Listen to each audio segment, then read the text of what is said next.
How many men are mad that she didn't come naked? You know, I'm definitely able to do what I do because of the help that I've had on camera. So this one goes to all of the co-stars that I've had, except The Rock, because he hasn't helped me.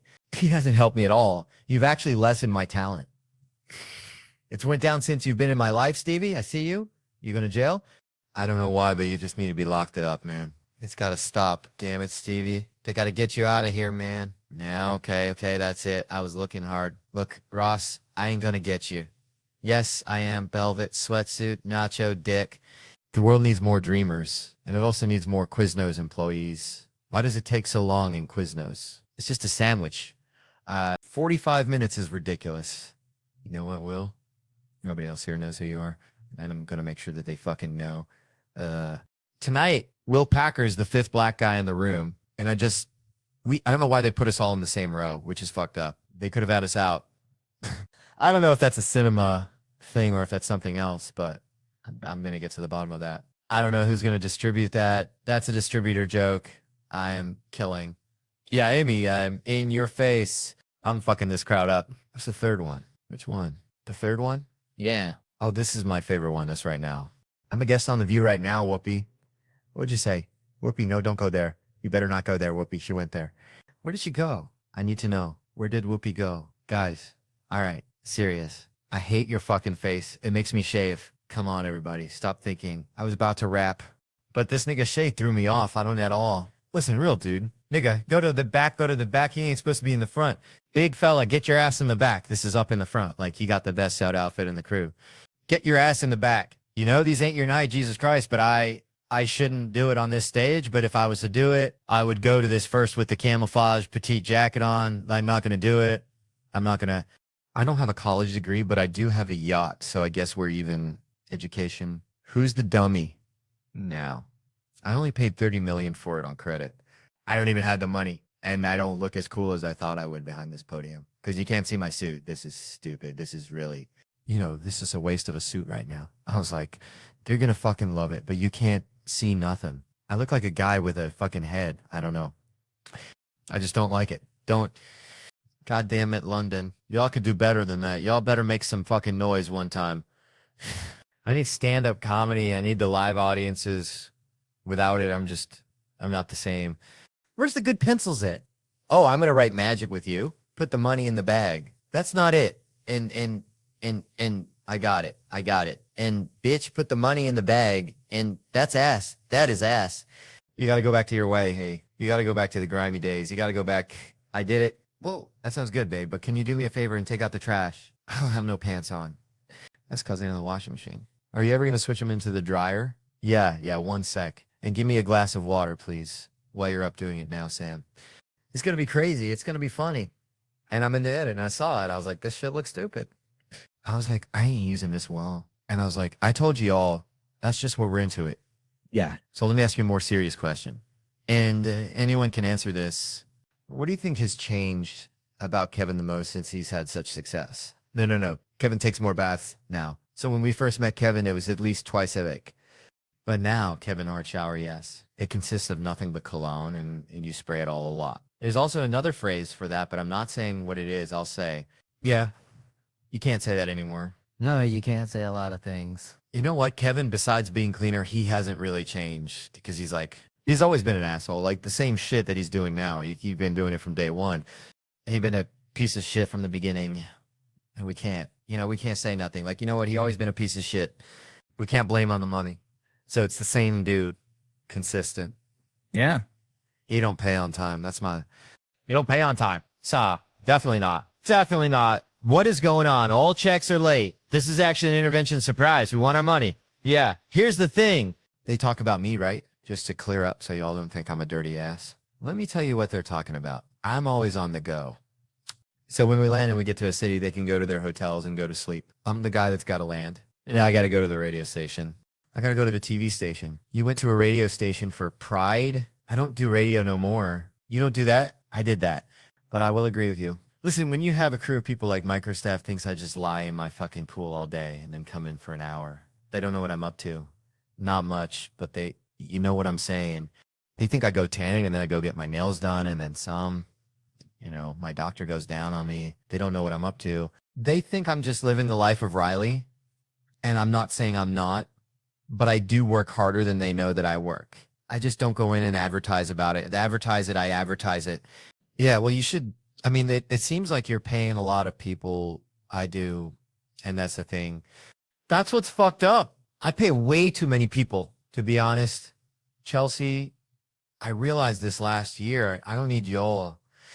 I told y'all that I am so ready to cut this shit off. I'm so ready to cut this shit off. And no, no. Most people say that once they've made it, but if you were to call him 7 years ago, he couldn't be alone. That's why we're all, no, of course not. And he does need you. And that's why he's paying you to stick around. That's right. All right, let me ask you a question right in our group. Here's a question for you, and I'm flipping your interview for a quick second. Out of our group here, yes, from looking at, I'm going to show you the comedians.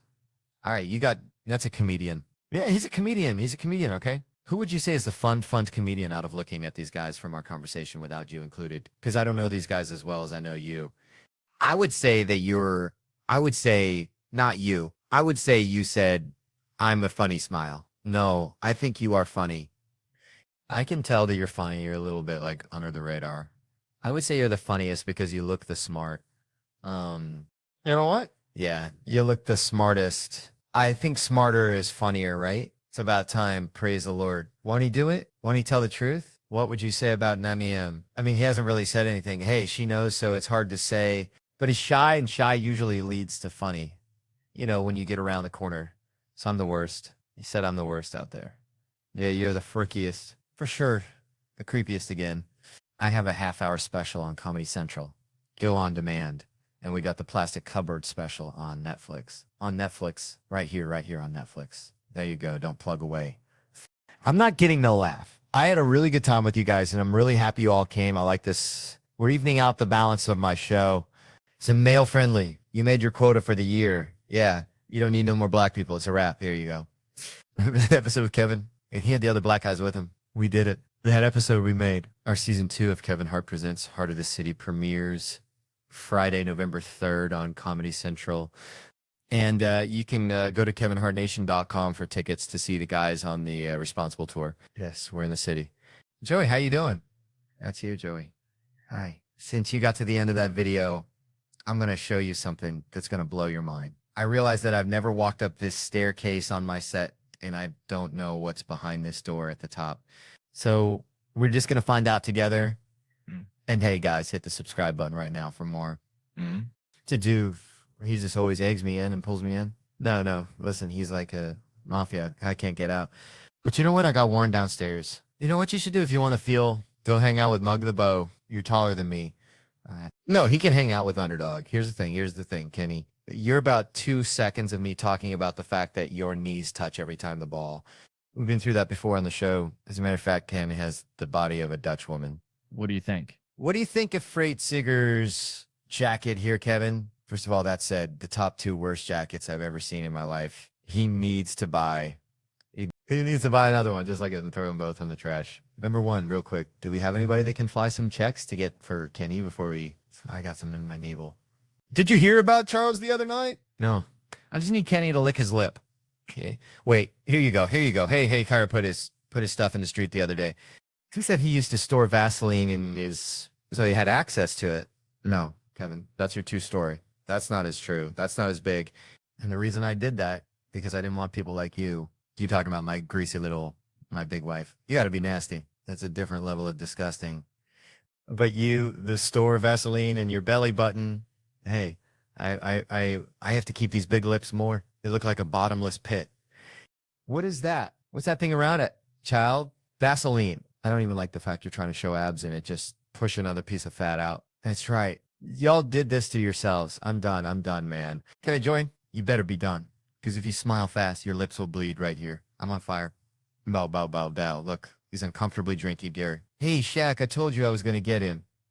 Shaq here's requesting trade to the east. But nobody heard me say that because everybody's talking about Kenny Clips. Hey, Ernest, that won't go through. He'll flunk the pistol. Exactly. Here we go. Oh, look at this. Look at this team. They got your head, though. Look how... And I know the funny thing is, Moogie holding him up. Hey, Kenny, let it go. Kenny, you look like Ernie's bow tie. Certainly an MVP candidate, Kevin Hart.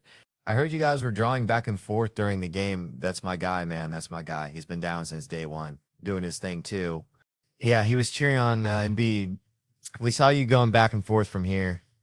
He's from here. I had to show him up a little bit, but it's all and like I said, they're a really young team and they play hard.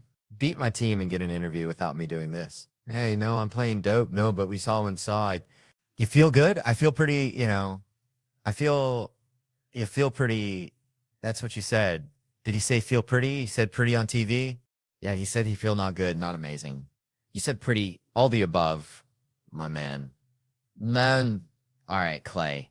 Okay, I'm going to go ahead and leave this alone, Clay, because at this point in time, I don't think you know who you are. That was pretty sad. What do you think there, Brian? Have you ever felt pretty? No, I never felt pretty. No, I never felt pretty. I can't say that I have. Can't say that I haven't felt pretty. It looks real good, though. 3 pieces look like a draft pick, Clay. I don't like it. Yeah, I like it, but I don't. Let's stay to the 3-point shooting with Clay, huh? Yeah, let's. Sixers trying to trap him out of Wade. 25 points tonight. Wade lifts and buries. It means guarding Wade. Wade confident. He has been simply sensational this season. What got into you tonight, Kevin Hart? Kevin Hart, really? Yeah. Thank Kevin Hart for that. It's a great feeling, when you go into that bag, especially when you're on the road, when you got people like Kevin Hart's talking on the sideline. I've seen your new show where you sit in a hot tub.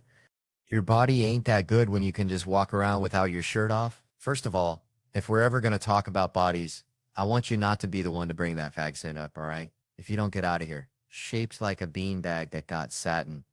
Hey, how come he didn't play in a celebrity game this year, man? I think he's really tired. That's one way to solve that. Get 2 T's. Monet can't get it. Oh, boy. Kevin Hart talking junk to Davis. Think about this. Monet Davis and Kevin Hart is out here. Kevin Hart. Oh, well, you're the. What do you want from me? I'm a 4-time MVP. I'm in a Hall of Fame of celebrity games. It's over. It's over. I can't do it anymore. I achieved greatness, Shaq. You know what that feels like, Kenny? I know you know what that feels. Yes. Yes. Stop it right there. Joel, what was working so well for you? Career highs in points. Blocks, assist. Does it get any better than that? What was the key to Vaseline in your belly? You have to keep these big lips more look like a bottomless pit. What is that? It's that thing around it. That's a Vaseline. I don't even like the fact you're trying to show abs and it just pushed another piece of fat out. I did. That's right. Y'all did this to yourselves. I'm done, man. Congratulations. You better be done. Because if you smile fast, your lips will bleed. Right here, I'm on fire. Look. He's uncomfortably drinking water. Hey, Sham. I told you I was going to get it. Shaq here is requesting trade to the East, but nobody heard me say that. Because everybody's talking about Kenny. Hey, Ernest, yes. That won't go through. Who flunked the physical? Exactly. Here we go. Oh, look at this. Look at this team picture. They got your head, though. And I know the funny thing is Muggsy holding him up. Let it go. Whose idea was it for the fake pregnancy? Well, when you're having fake sex, then you have fake babies. Yeah. Well, you know what? You may have been having fake sex on your side of the bed. But on my side, I was tearing that. How does it feel to be the first to stand on something and get shorter? Hey, real quick. What kind of thug bedazzled his skull could see that? Imanji must ain't do that. Well, he got him little ass diamonds on. What's your problem? You couldn't come out of this pandemic with a better suit option. I'm so sick of you and Chuck in these awful suits y'all be wearing looking like 2 deacons. Why do you have on women's skinny jeans? I thought you think like a man. Hey, real quick. I was just going to say you got way too many teeth on the bottom row of your mouth. I was just going to tell you I was going to bet money that was over the amount you're supposed to. Oh, wait. His crocodile got your teeth. They attacked your mouth. There it is. Okay. A lot of people here that I love tonight. We got Lil Zamad the Tristrom. These are also the reasons that your 12-year-old cousin wants a face tattoo. Stop writing on your goddamn face. Stop writing on your face. It's stupid. You're not going to get a job if this shit don't work out. Stop it. Talking about he going to take my job.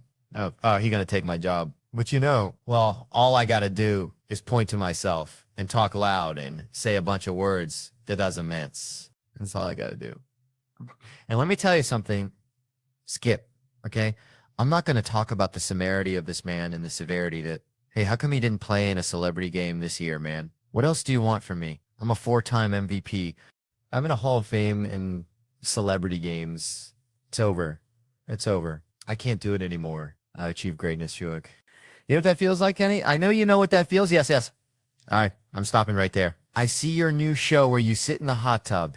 Your body ain't that good when you can just walk around without your shirt off. First of all, if we're ever going to talk about bodies, I want you not to be the one to bring that conversation up. All right? If you don't get out of here, shaped like a beanbag that got fat, and it goes to all of the co-stars that I've had except The Rock, because he hasn't helped me. He hasn't helped me at all. You've actually lessened my talent. So went down since you've been in my life. Thank you guys. We address. It's gonna be amazing. Dwayne, get out my comment section. Go do something, man. You know what? I got something for your ass. I got something for your ass. Do it again. Do it again, and I'm gonna click on you. I click on you. Let the people see how you look during the daytime.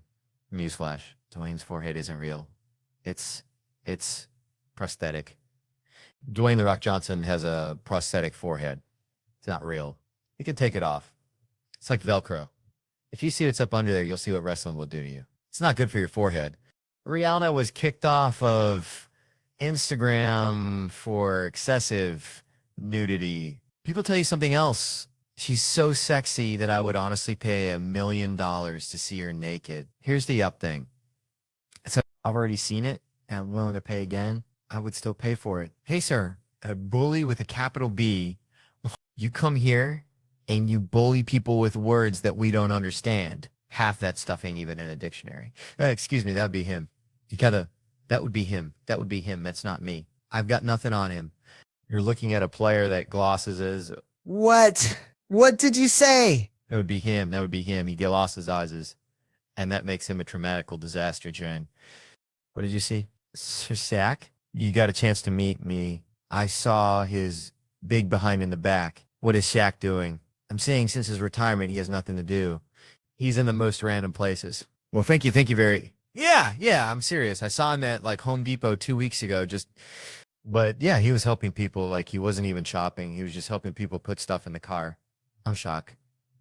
I don't have nothing to do. You want me to grab it? I'll help you. Like you have to understand, like I'm 6'1", I'm not short. No, I'm just small. Like, look, here's the bad part with me. Like if I sit all the way back, look, how you doing? I am good. You're a married man. I know, off the market. Calm down, ladies. It's all gone. Ladies, you missed a chance. You missed your chance. You had a chance. You chose 50 Cent. You chose wrong. You chose wrong back then. I'm done, man. We cannot choice. You better be done, because if you smile fast, mother, your lips will bleed right here. I'm on fire. Look. He's uncomfortably drinking water. Hey, Shaq. I told you I was going to get him, Shaq. There's a meeting, coach. Or is this cool if we just come and sit in? Cool. Got it. Hey, Kevin Hart. Currently, I live in Los Angeles. I got a house in Cabo and another house in Miami. Oh, goddamn, Little Island. Just brought a Little Island. Yeah, that was cool. You know, me, myself, I like walks, long walks. New York. I got one in New York, Philadelphia. I got a place in Philly to Jersey. Shit. Jersey. I got one in Jersey, too. This one. Kevin, you want to just hold on a second? There we go. I just want to make sure that you don't fall back and hit your soft spot. Hey, man, if you don't get your hand off my head, we care about you. I'm a man of short stature. That does not mean that I'm a baby. Hey, How many keys is on that? Hey, just tell me how many keys. Let me see it, man. Where you go? You know what I'm saying? What makes you think I got a tantrum all the time? Crayons all over the dress. Just because I like to draw. You know what I'm saying? Just a little bitty baby is the number one rule in Hollywood. Don't work with no animals. Don't work with no kids. I agree, I did. Are we there yet? And they're 10 times more professional than this one. You know what? You got another thing coming? I don't know if we could do that. Thanks so much for being here, guys. He doesn't do it to me. He doesn't do it to me. He has nothing to say. Let me finish. And then he starts going in his soliloquy, and it doesn't matter what he says. Soliloquy was not. You didn't have to say soliloquy. Right. But it did fit. But why did he? Because that's how I talk. See? In the morning, that's how I talk. He wakes up and there's somebody that gives him 7 words using that day. Actually, I get myself something. Soliloquy was a word that he had to use today. I read the dictionary every day. I'm so sick of you, man. You, let me tell you something. You don't commandimize nothing.